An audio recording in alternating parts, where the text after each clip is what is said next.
Hello, this is Jamie Mitchell, and we are back with another episode of the Libertarian Uncensored podcast, going over all the posts on Libertarian Uncensored subreddit.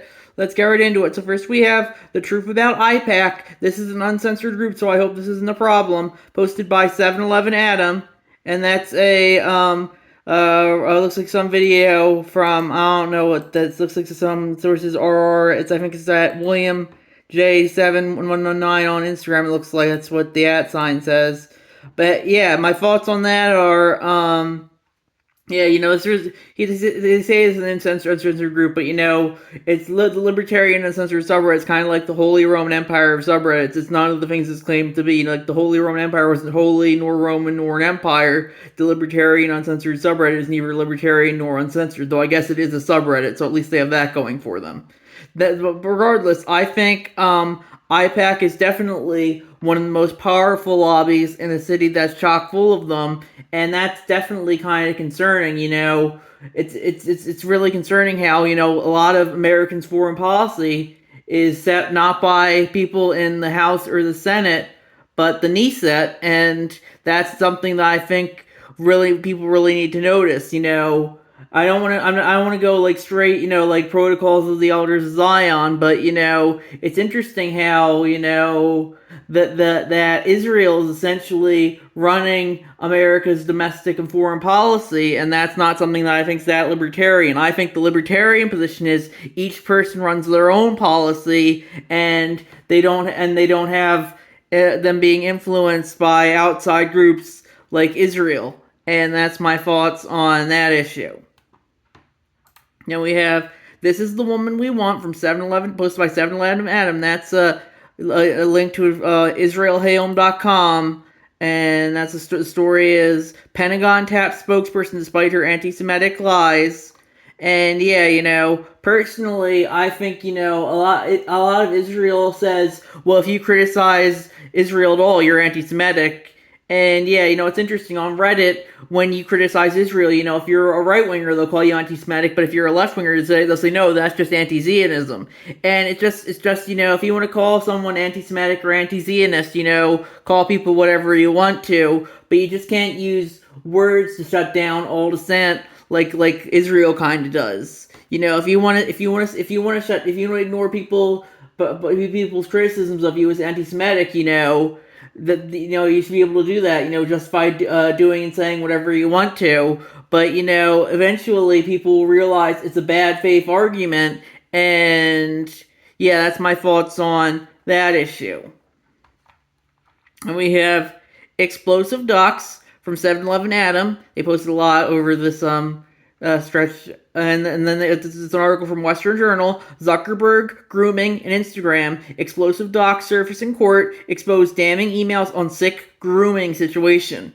And yeah, it's not a very nice world, and social media definitely is a big part of that. There are a lot of bad faith actors who are going to try and take advantage of those who might not be fully developed yet, particularly minors. And yeah, I personally don't really care for that, but there's a lot that's the libertarian argument is it's not an excuse to get the government involved in online affairs. The parents need to be responsible for what their kids are seeing online rather than the state. And yeah, I personally don't care for all the grooming on Instagram, or there are worse sites when it comes to grooming as well, like Reddit or Discord. Those are two particularly bad ones. And yeah, I personally don't care for it, but ultimately people will justify what they justify. And if I had a child, I definitely would make sure to keep them off social media as much as possible, because it inherently corrupts people, and it's very much negative when it comes to a lot of sexual stuff. With that being said, I do think it's gonna be helpful to some extent. It's got people questioning whatever the official narrative is, so I think that's good. But I definitely do think it has its downsides as well, and that's my thoughts there. Then we have the ADL, Anti-Defamation League, is a terrorist organization and infringes on free speech. Fact check this from 7-Eleven Adam. That's a TikTok from Eternal Groiper, Jonathan Greenblatt of the ADL talks about their activism. And yeah, I personally don't really care for the ADL. I would say that calling them terrorists is a bit much because, I think terrorist is just like become like another label like fascist or Nazi to just throw at anyone who dissents at all. But still, I definitely do think the ADL does try and censor those it disagrees with, and I don't think that's very libertarian. I think, the libertarian position is for maximum free speech. And yeah, I think we need to, if the ADL wants to try and censor people based on its ideological preferences, that's on them. People are, as I said, are going to just file whatever they want to, but we need to hold them accountable when they try and censor us without our consent, and that's my thoughts on that issue. Then we have free speech includes hate speech from 7-Eleven ad, and that's the meme from the They Live movie. It's the drifter without his sunglasses. It says, "I support free speech but not hate speech," and he puts on sunglasses, silence people I don't like or can't refute. And I would agree with that very much. All free speech is all hate speech is free speech. Personally, I don't think we should have any category known as hate speech at all because, speech can be hateful, but I don't think we should have a legally recognized category known as hate speech. I think all speech is free speech, and if your speech wants to be hateful and bigoted, I personally wouldn't care for it, but, justify saying whatever you want to. If you want to say whatever words you want to, they might be considered hateful or bigoted by some, but, they're just words. They're just throat motions, kind of, and people should be able to say whatever they want, if you want to try and censor them for saying words you don't like, that's fine. But just be aware that, that's not what the free speech absolutist perspective is. The free speech absolutist perspective is say whatever you feel like. It might be offensive, it might hurt people, but that's the drawbacks of having free speech. Free speech is something that's kind of inherently dangerous. It might hurt people. It might, offend people, but that doesn't mean it's an excuse for censorship. I like what Ron Paul says. He said we don't have free speech to talk about the weather. We have free speech so we can say controversial things, and that's very much libertarian perspective.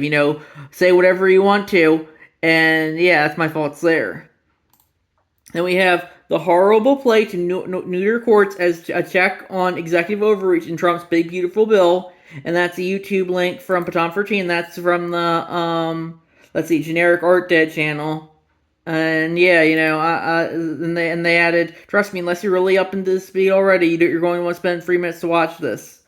And yeah, I personally pretty much already up to speed. So yeah, I personally don't really care for the big beautiful bill. It's just the Republicans saying, we're gonna try and be fiscally responsible and decrease spending all while doing the opposite. And that's a lot of politics these days for you. People will say one thing and then do the exact opposite and act like they did the other thing. And yeah, I don't really care for any congressional bills, but this one is definitely pretty damning since it's kind of turning spend and tax into overdrive, even if Trump might market it as being the opposite. And that's my thoughts on that issue. Then we have Trump didn't censor your speech, Biden did, from 7-Eleven Adam, and that's a post from he's linked to USA Today article. Biden administration coerced social media giants into possible free speech violations court.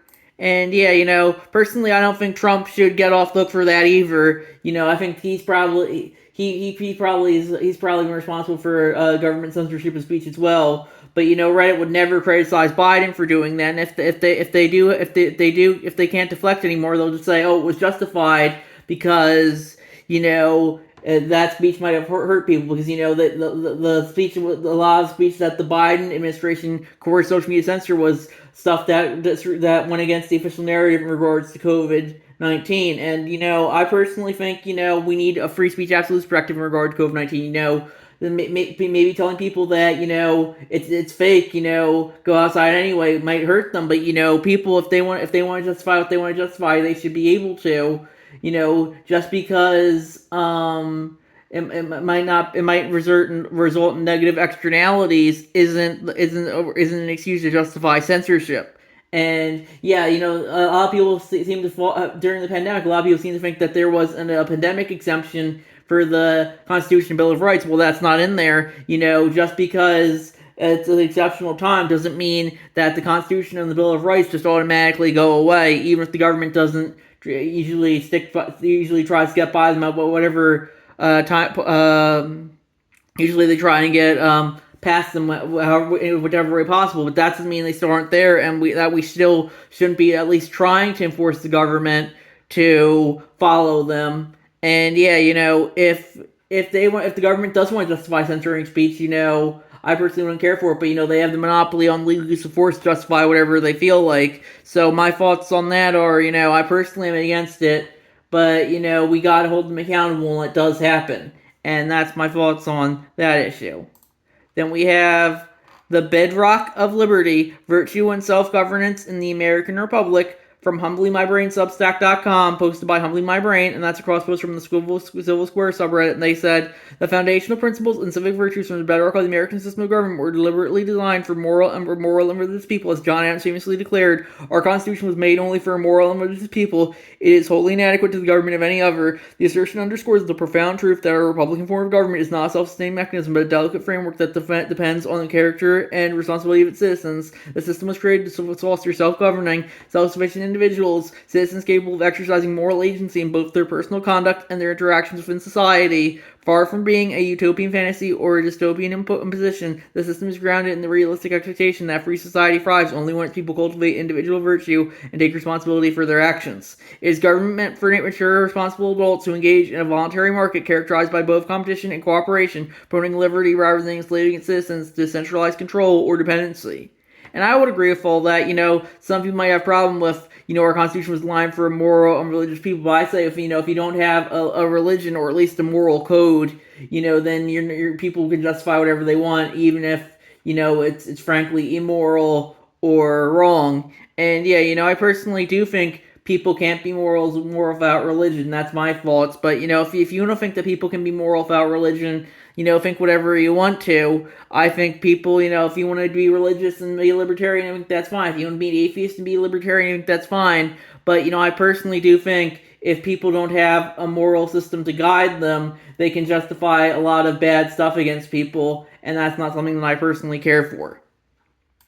Then we have U.S. government to have control in Nippon Steel U.S. Steel deal from Lemon Limelight, and they said the Associated Press reporting on the Nippon Steel U.S. Steel deal, according to comments from Trump and Sen McCormick, emphasis added. U.S. Senator Dave McCormick said Tuesday that an arrangement that will allow Japan-based Nippon Steel to invest in U.S. Steel will guarantee an American CEO, a majority of board members from the United States, and U.S. government approval over certain corporate functions. Following a statement Friday, Trump on Sunday told reporters that U.S. Steel will be controlled by the United States, otherwise it wouldn't make the deal, and it's an investment in its partial ownership because it will be controlled by the USA. To resolve national security concerns, McCormick said the deal involves a national security agreement that Nippon Steel will sign with the U.S. government.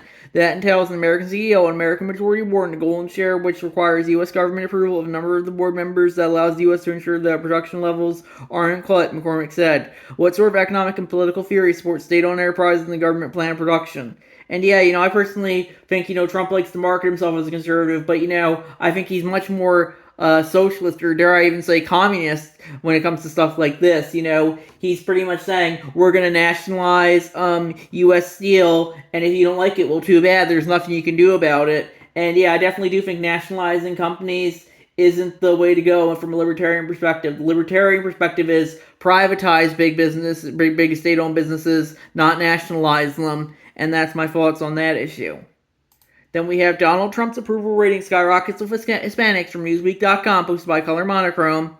And yeah, personally, if I'm a Hispanic, I probably wouldn't be into a lot of Trump's rhetoric. But, if Hispanics want to justify supporting him, I think they should be able to. A lot of Hispanics who came here legally, not the illegal immigrants, they're probably don't really like all the people coming across the border as well. And yeah, I personally think if they want to support Trump, I personally have never really cared for the guy, but if they want to support, they should be able to support whoever they want to. That's politics for you. People will support whatever movements, causes, and parties and politicians they want to, and you shouldn't tell them that they can't. And that's my thoughts on that issue. Then we have Trump pardoned tax cheat after mother attended $1 million dinner from NewYorkTimes.com, hosted by Swamp Yankee Dan, and that's cross-post from the Law subreddit.